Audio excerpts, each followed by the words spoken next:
Eritrea has been an independent state since 1991, but it's only just emerging from decades of sanctions and diplomatic isolation. As the country marks its 28th birthday, we ask why hundreds of thousands of Eritreans have become refugees. This is Inside Story.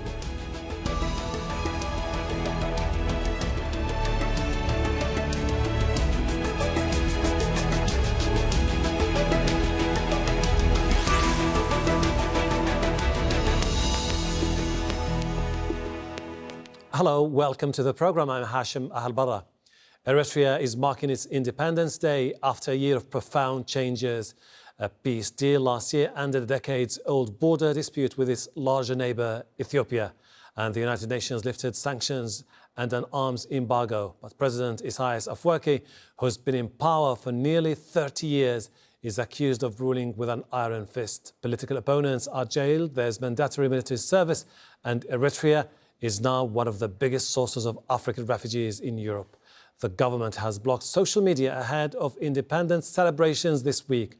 We'll bring in our guests in a moment, but first, Andrew Simmons has this report. It's the biggest day in Eritrea's calendar of celebrations, with even more significance now there's a peace deal with its neighbour and one-time enemy, Ethiopia. Now UN sanctions are lifted, but human rights organisations say repression is still part of daily life. President Isaias Afwerki keeps a firm grip in this one-party state. And reports of a ban on social media may be surprising to some when you consider how few people are actually online. Eritrea has a population of 5 million, but it's estimated fewer than 2% use the internet. Mobile phones don't have internet access, and there's no private media. Dissent isn't tolerated. The country is now in a position to open up to the rest of the world. The flip side of that, or perhaps the surprising part, is that very little seems to have changed actually within Eritrea itself. Despite all of these very positive developments, the system of government remains autocratic and extremely repressive. Eritrea's peace deal with Ethiopia last year, part of it signed in Jeddah, appears to have had some involvement from Saudi Arabia. And the United Arab Emirates partly brokered the deal with a clear objective to have more influence in the Horn of Africa. The UAE had already built a military base in the Eritrean port of Assab back in 2015, and as these satellite images show, it's a large complex. The runways are used by warplanes from the Saudi-UAE coalition in its fight against the Houthis in Yemen. With the base in Assab positioned at the mouth of the Red Sea, it couldn't be more strategic. The Suez Canal to the north, but even more important to the UAE, its enemies in Yemen are a short distance away. Eritrea's war for independence from Ethiopia lasted 30 years, coming to an end back in 1991. The conflict may be over, but unemployment is high. Compulsory national service in the military is indefinite. Tens of thousands of people have fled the country, one of the hazardous routes out through Libya, where many have ended up in detention centres. Peace may have been established, but any hope of it bringing better fortune for the people of Eritrea is still thin on the ground. Andrew Simmons, Al Jazeera.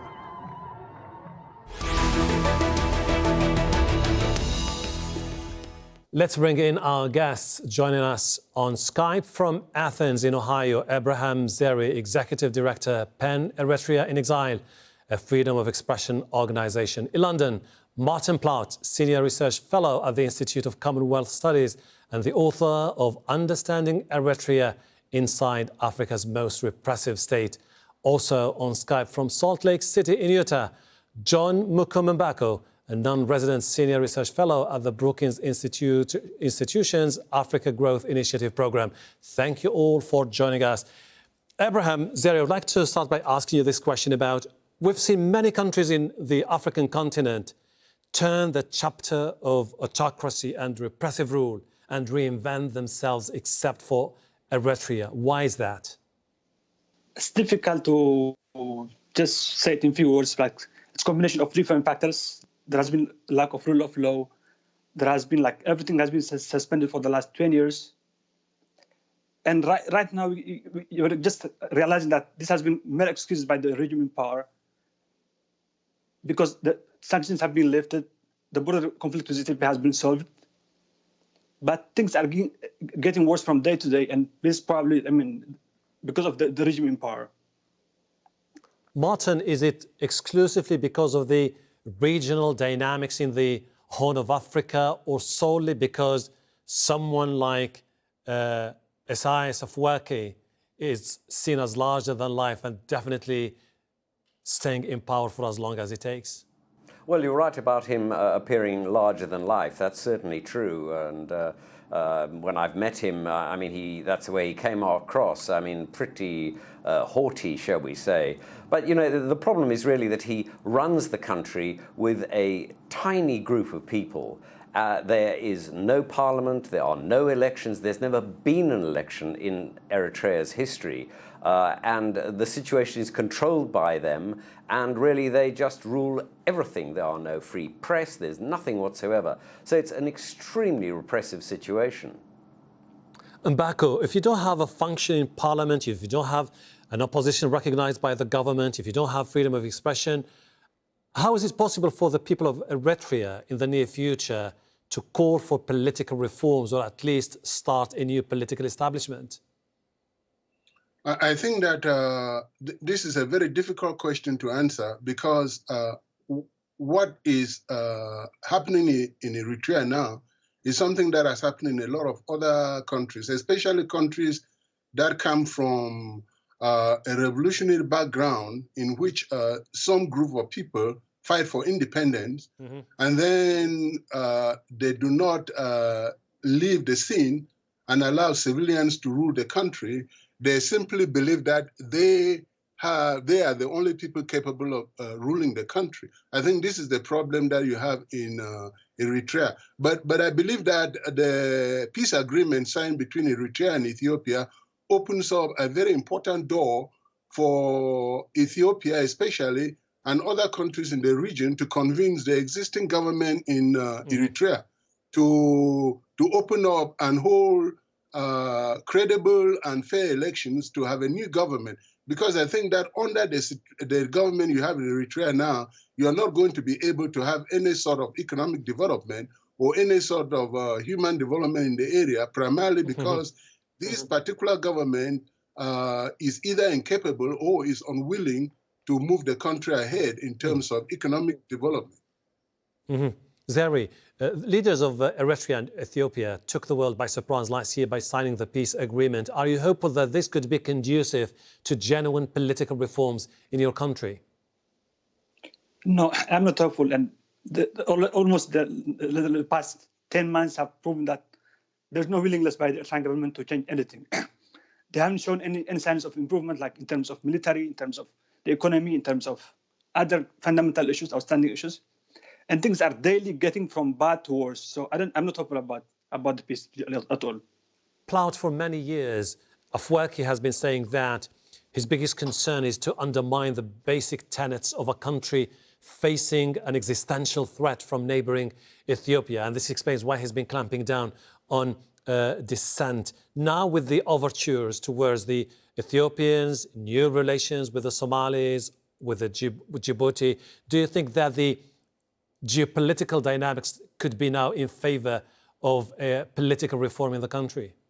Well, I wish that was the case. And for a while, it looked as if things were really going to open up. The border between Ethiopia and Eritrea was open. There were about 3 different crossing places where people could come and go, and people, particularly from Ethiopia, flowed into Eritrea. There was the airline began to make daily trips, and that was very, very positive. But the problem is that since then, without any explanation, the border has been closed again. Now the Eritreans are reaching out to the Sudanese. They've sent a mission there, although the border with Sudan was closed about a year ago, and troops were put on the border. So everything's done by the whim of President Isaias. Now, why he does these things? Well, your guess is as good as mine. What it could be is that in relation to Sudan, is that he's acting on behalf of his allies in the war in Yemen, which is Saudi Arabia and the UAE, and that he's actually carrying a message from them. But this is pure speculation because there's no accountability. There's no way of knowing what is actually going on. Mr. Mbako, speaking of accountability, why has the international community and the African Union failed to enforce radical reforms in a place like Eritrea? Because they do have some sort of leverage. I think part of the problem has to do with the fact that when you look at the Horn or the East Africa region, you see that the international community is involved in a lot of issues that make it very difficult for them to concentrate on what is happening in Eritrea. Some of the groups that are in a position to do something significant in Eritrea are more interested in fighting the problem in Somalia than actually looking at ways to help Eritrea get out of the quagmire that the country currently is in. One thing that I need to mention here is that since the peace agreement between Ethiopia and Eritrea was signed, there was a feeling among some scholars that Isaias may be actually trying to open up just a little bit in order to get the sanctions lifted so that he can access international resources that he needs to continue his repressive rule, and that he's not really interested in moving Eritrea forward in such a way that the country would have new political parties, there will be new political competition, there will be new economic competition in order to provide an opportunity for Eritreans in the diaspora to come back home and develop the country. So I think that the international community, and especially IGAD and the countries in the Horn, have to look for a different way to force change in Eritrea, because I don't believe that the present regime in Eritrea is really interested in genuine change. Adam, listening to you, you seem to be pretty much pessimistic about any positive outcome that would put an end to the reclusive authoritarian rule in Eritrea. But if you go back just to your neighboring Ethiopia, the mass protest movement suddenly ousted minority rule of the Tigray. Is there any chances we might see a mass protest movement similar to that in Eritrea? It's difficult to have that kind of protest in Eritrea because every move has been controlled by the regime, let alone big protests. Like every move, like when people cannot gather more than 5 or 7 without having some consent of authorities. The security is very tight in every aspect of the life. Like they have been implanted everywhere. So it's difficult to organize that kind of protest in Eritrea. So I'm not hopeful about that, yeah. Martin, when the United Nations Security Council lifted the arms embargo, and when the United Nations General Assembly elected Eritrea to the Human Rights Council, what message were they sending? Well, they were sending 2 messages. I think one was that they were hoping that there would be some kind of reform inside Eritrea if they lifted the sanctions that had been imposed on Eritrea. I think the second one was basically saying, and this is a very sad thing to say, that really they didn't care what Eritrea did about its own political prisoners. I mean, hundreds of political prisoners languish in jail. They've never been put before courts. They are held there at the whim of the president. And but you know, the opening up has actually paid some dividends. I mean, for example, the International Monetary Fund, for the first time in 10 years, paid a visit to Eritrea recently, and 2 days ago it put out a statement saying, yes, Eritrea is in economic difficulty, it does need help, you know, but they think that it's possible to engage with it. Well, I wish them luck. You know, I mean, do you know that there isn't even a budget published in Eritrea? Now, how do you analyze what the economy of a country is when you don't have a budget published? John, I think one of the biggest expectations of the people of Eritrea after the peace agreement was to see Isaias Afwerki announce an end to the mandatory conscription. That didn't happen at all. No, it didn't. And I believe that part of the reason has to do with the fact that the president does not, in my opinion, does not plan to leave office. And he needs that situation in order to continue to hold on to power. And I really believe that the president is either incapable of understanding or understands but doesn't care that the situation that has happened in Eritrea since independence is that the war with Ethiopia killed a lot of young people, and his repressive rule has literally forced a lot of young people to leave the country. So right now, in terms of transformation, that you don't really have that many people left in Eritrea who are capable of forcing the transformation that is necessary as it happened in Ethiopia, primarily because most of the young people who are able to have left the country and the ones that remain realize that the only way to survive is to submit to the repressive regime in the country. And I think this is a sad situation, and it is sadder primarily because the African Union is either incapable or is unwilling to do anything to remedy the situation. Abraham, for many years, Isaias Afwerki was saying basically that they need to have this mandatory military service in place because Eritrea is some sort of David faced with a neighboring Goliath. It's a tiny nation facing a nation of more than 80 million, and therefore there needs to be more people in the military.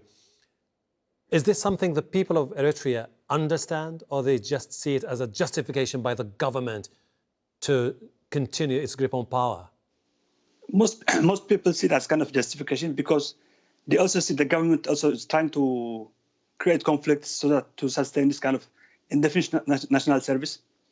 So it's becoming two ways now. They're creating the government is creating conflict to continue the national service, and then that way it also justifies it later saying, you know, we have this conflict, we have this threat, then we have to continue our national service or our standing army. But people understand that the core cause is the regime or the government itself. So it's just, you know, it's just bogus excuse. Martin, the inaction of the international community is baffling in a way or another, because when you look at the migration crisis towards Europe, 16% of those migrating come from tiny place like Eritrea, which begs the question why the EU is not doing enough to send some messages that they would like to see real change in the country for the people to go back home. Well, one of the real problems for the European Union or the United Nations is that Eritrea really doesn't respond to any kind of, shall we say, carrots. I mean, the European Union has for years been trying to give aid to Eritrea. Eritrea just said, we're not interested. We really don't care whether you give aid or not. In fact, it's always the Europeans that are trying to say to Eritrea, please take our aid. Now, in those circumstances, you can then hardly say, well, if you don't take the aid, we'll take it away. You know, if you don't reform, we'll take this away. I mean, the European Union has rather been doing a different series of things.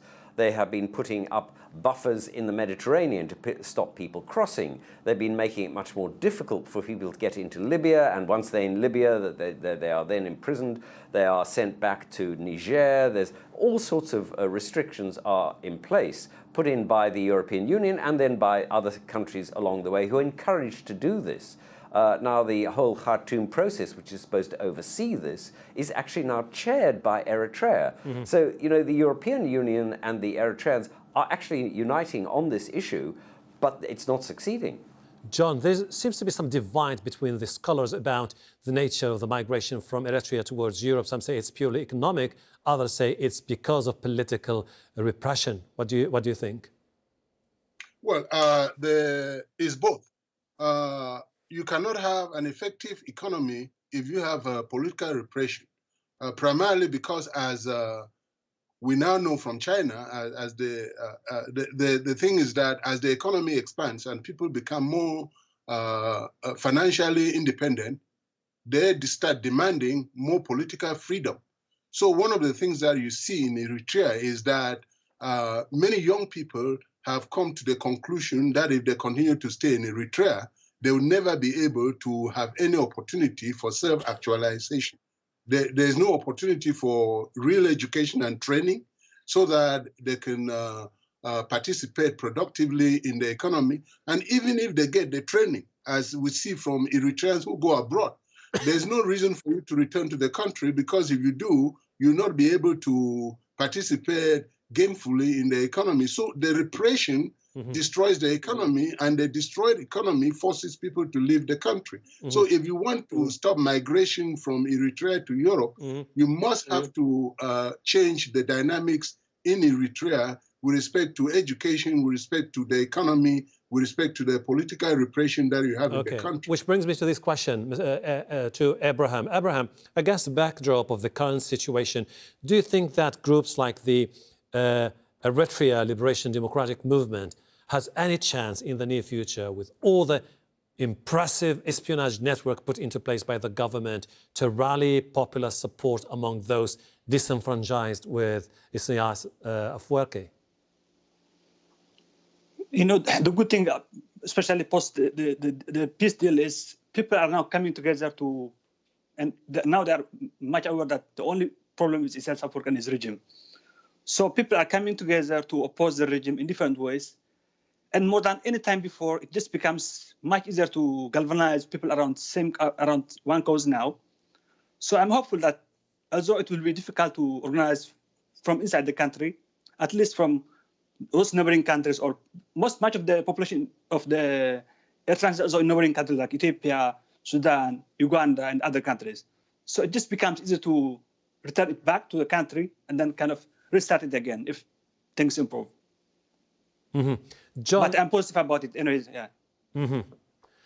John, you have the military, which bites into a huge chunk of the state's budget, compounded with the severe drought that the country faces for quite some time. Isn't this a situation that could be conducive to Eritrea to implode from within rather than face any existential threat from outside? I think that's a very good question, because it ties in to some of the speculations that people have made regarding why all of a sudden the president is reaching out to Ethiopia. When you have such a huge military budget and the government neglects all other areas of economic activity in order to fund the army, what is going to happen is that somewhere down the line, the government is going to run out of revenues, because there is nothing being produced locally that can be taxed. And as a result, you either see an implosion, or you see the government reaching out, for example, to the United Arab Emirates in search of revenues in order to continue to prop up the government. And so without the support of these external sources, I think that the government is getting to the point where it is likely to, the country is likely to implode. Martin, I have less than a minute, if you don't mind. For many years, the US in particular has been looking at the Horn of Africa through the prisms of the fight against groups affiliated with Al-Qaeda and ISIL. But with this new momentum which is building up in neighboring countries about the need to build vibrant democracies in the region, don't you see it as the opportune moment for the West in particular to say to Isaias Afwerki, it's about time to change? Well, I wish they would take that stand. Unfortunately, quite frankly, Eritrea is pretty low down on the list of priorities. If they have any priorities in the Horn of Africa, and I don't think someone like Donald Trump really cares very much about it, but if they do, then it's always with Ethiopia. And the Eritreans have rightly complained that their concerns are not really taken seriously enough. So unless they can work with the Saudis to raise their game, I think it's unlikely that the West will take a great deal of interest in it, which means it's up to Eritreans in Eritrea to really deal with the situation themselves. Thanks to all our guests, Abraham Zere, Martin Plaut and John Mukum Mbako. And thank you too for watching. You can see the program again anytime by visiting our website, aljazeera.com. For further discussion, go to our Facebook page. That's facebook.com/AJ Inside Story. You can also join the conversation on Twitter Our handle is @AJ Inside Story. From me, Hashem Ahelbarra, and the entire team here in Doha. Bye for now.